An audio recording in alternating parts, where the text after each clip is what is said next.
ভেনেজুয়েলার president Nicolas মাদুরোকে গ্রেফতারের পর দেশটির ভবিষ্যৎ শাসন ব্যবস্থা নিয়ে বড় ধরনের ঘোষণা দিয়েছে যুক্তরাষ্ট্র। রাজধানী কারাকাসে অভিযানের মাধ্যমে মাদুরোকে আটক করে নিউ ইয়র্কে নেওয়া হয়েছে এবং সেখানে তার বিচার হবে বলে জানা গেছে। কাতার ভিত্তিক সংবাদ মাধ্যম আল জাজিরার তথ্য অনুযায়ী শনিবার মার্কিন প্রেসিডেন্ট ডোনাল্ড ট্রাম্প বলেছেন, যুক্তরাষ্ট্র ভেনেজুয়েলার দায়িত্ব নেবে ও পরিচালনা করবে, সাথে দেশটির বিপুল তেল সম্পদ ব্যবহার করবে।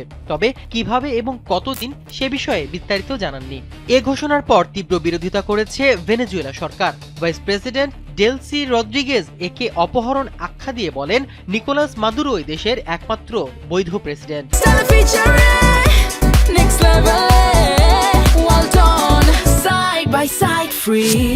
বর্তমানে এই ঘটনাটিকে ঘিরে জাতিসংঘের নিরাপত্তা পরিষদে জরুরি বৈঠক ডাকা হয়েছে। জাতিসংঘ মহাসচিব অ্যান্তোনিও গুতেরেস সতর্ক করে বলেছেন, একটি দেশের শাসনভার জোর করে নেওয়া আন্তর্জাতিক ব্যবস্থার জন্য বিপজ্জনক দৃষ্টান্ত তৈরি করতে পারে। বিশ্বের অন্যতম বড় তেল মজুদ থাকা ভেনেজুয়েলাকে কেন্দ্র করে এই পরিস্থিতি এখন বৈশ্বিক রাজনীতির কেন্দ্রবিন্দুতে। বিশ্লেষকরা আশঙ্কা করছেন, এই ঘটনা রাজনৈতিক উত্তেজনা আরও বাড়াবে এবং আন্তর্জাতিক সম্পর্কগুলোতে নতুন জটিলতা সৃষ্টি করবে।